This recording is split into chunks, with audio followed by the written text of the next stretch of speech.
کہنے کی بات یہ ہے کہ ہماری ترقی کا جو ایک شوق ہے، ترقی یافتہ قوم بننے کا جو ایک جادو اور بھوت ہمارے سر پر سوار ہو چکا ہے، مادی حوالے سے، مالی حوالے سے، دولت اور معاشی حوالے سے آنکھیں بند کر کے جس طرح ہم دوڑ رہے ہیں، اس سوچ نے، اس فکر نے خاص طور پر ہماری ایمانی اور روحانی زندگی کو بہت متاثر کر دیا ہے۔ ترقی کے نام پر جو کچھ ہمارے سامنے آیا، ماڈرنزم یا جدت کے نام پر جو کرشمہ ہمیں دکھائی دیا اور ہم نے بغیر سوچے سمجھے اس کو قبول کیا، اور یوں ہم نے خود کو پڑھا لکھا فرد سمجھا، پڑھی لکھی قوم سمجھا، مہذب قوم سمجھا۔ اس جلد بازی نے، اس بے شعوری نے ہمیں اپنے ماضی سے جدا کر دیا، اپنی اسلامی تاریخ سے ہمارا جو رشتہ تھا اس کو کمزور کر دیا۔ ہاں، یہ حقیقت ہے، میں اس کو حقیقت نہ بھی مانوں یا آپ سے نہ بھی کہوں تب بھی یہ حقیقت ہے کہ وقت کے تقاضوں کے ساتھ ساتھ کچھ چیزیں قبول کرنی پڑتی ہیں، ساتھ ساتھ چلنا پڑتا ہے۔ لیکن فکر اسلامی کے حوالے سے ہماری جو بنیاد ہے وہ آنے والے وقت پر نہیں ہے، وہ گزرے وقت پر ہے۔ ہماری ایمانی زندگی کی جو کامیابی ہے وہ مستقبل سے نہیں جڑی ہوئی، وہ ماضی سے جڑی ہوئی ہے۔ ہم جتنا پیچھے ہٹتے چلے جائیں گے، ہم آپ علیہ الصلوۃ والسلام کے زمانے کے قریب ہوتے چلے جائیں گے تو ہماری کامیابی کے امکانات بڑھتے چلے جائیں گے۔ ہم جتنا آگے بڑھتے جائیں گے تو ہم آپ علیہ الصلوۃ والسلام کے زمانے سے اتنے دور ہوتے چلے جائیں گے اور ہماری ناکامی کے امکانات اتنے بڑھتے جائیں گے۔ اس کی وجہ کیا ہے کہ اس امت کے آخری فرد کو، یعنی آخری مسلمان کو، جس کے بعد قیامت ہے، اس امت کے آخری فرد کو، آخری مسلمان کو ہدایت اسی بارگاہ سے ملے گی جس بارگاہ سے اس امت کے پہلے فرد اور پہلے مسلمان کو ملی ہے۔ ذرا یہ نقطہ یاد رکھیں، جدت بھی ضروری ہے اور قدامت بھی ضروری ہے، جدید کے ساتھ تعلق بھی ضروری ہے اور قدیم سے رشتہ بھی مضبوط ہونا ضروری ہے۔ جو کچھ سامنے دکھائی دے رہا ہے اس میں سے بعض چیزوں کو قبول کرنا ضروری ہے، تب زندگی آگے بڑھ سکتی ہے۔ لیکن مسلمان ہونے کی حیثیت سے ہمارا رشتہ پچھلی صدیوں سے، اور خاص طور پر وہ زمانہ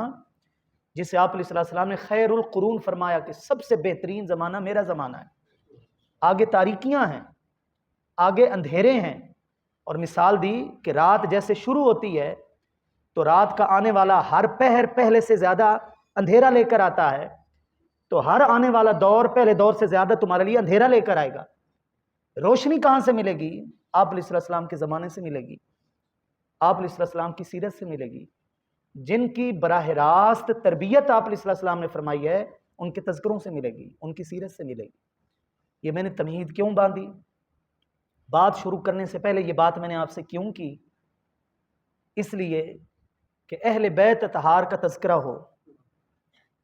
یا آج سے صدیوں پہلے پیش آنے والے واقعہ کربلا کا تذکرہ ہو، حسینیت کا تذکرہ ہو، اس حق کا ذکر ہو جس حق کا تعلق حضرت امام حسین رضی اللہ تعالیٰ کی شہادت سے ہے، تو کوئی یہ نہ سمجھے کہ جناب لوگ چاند پر پہنچ چکے ہیں، لوگ مریخ پر پہنچ چکے ہیں، ٹیکنالوجی میں اتنی ترقی ہو چکی ہے، منبر و محراب سے تو آج بھی صدیوں پہلے کے واقعات بیان کیے جا رہے ہیں۔ میں نے یہ بات معاشی زندگی کے حوالے سے نہیں کی، میں نے یہ بات مادی زندگی کے حوالے سے نہیں کی، میں نے یہ بات ایمانی زندگی کے حوالے سے کی ہے۔ میں نے آپ سے یہ بات روحانی زندگی کے حوالے سے کی کہ اگر بات روحانیت کی ہوگی، بات اگر ایمان کی ہوگی تو پھر پیچھے سے تعلق ضروری ہے، آگے سے نہیں۔ ہمیں جو جذبات کو، ہمارے ایمانیات کو جو توانائی ملتی ہے وہ پیچھے سے ملتی ہے، پچھلے زمانے سے ملتی ہے۔ مجھے بتائیں، ان حالات میں بھی پاپی، مجرم، گناہگار سے گناہگار ہونے کے باوجود بھی اس دور کی کسی بھی ہستی کا، کسی بھی صالح، کسی بھی متقی پرہیزگار شخص کا کوئی واقعہ جب ہم سنتے ہیں ایمان کو تازگی ملتی ہے یا نہیں ملتی؟ روح تر و تازہ ہو جاتی ہے یا نہیں؟ رزق حلال کا کوئی واقعہ سنتے ہیں، لوگوں کو سنا رہے ہوتے ہیں، پرہیزگاری، امانت کے اندر دیانت، اس طرح کی باتیں جو نیکیاں ہمارے اندر سے ناپید ہو گئیں، ختم ہوتی جا رہی ہیں، جب پچھلے زمانے سے وہ بات سنتے ہیں کہ اچھا پہلے والے مسلمان اس طرح امانت کی پاسداری کیا کرتے تھے، یار اتنی تنگی کے باوجود بھی پیٹ میں جانے والے لقمے کا اتنا خیال رکھا کرتے تھے، تو گناہگار مجرم ہونے کے باوجود بھی یوں سمجھے ہماری روح کو وہ بات جا کر جلا بخش دیتی ہے، تازگی بخش دیتی ہے، نور نور سا محسوس ہونے لگتا ہے، روشنی روشنی سی محسوس ہونے لگتی ہے۔ اس کا مطلب کیا ہے کہ صدیاں گزر چکی ہیں، زمانے گزر چکے ہیں، ان کا خلوص اتنا سچا تھا، وہ لوگ اتنے سچے تھے، ان کے اخلاص میں برکتیں اتنی تھیں کہ ان کی باتیں صدیوں کے بعد بھی اپنے اندر برکت دکھاتی ہیں، اپنی تاثیر دکھاتی ہیں۔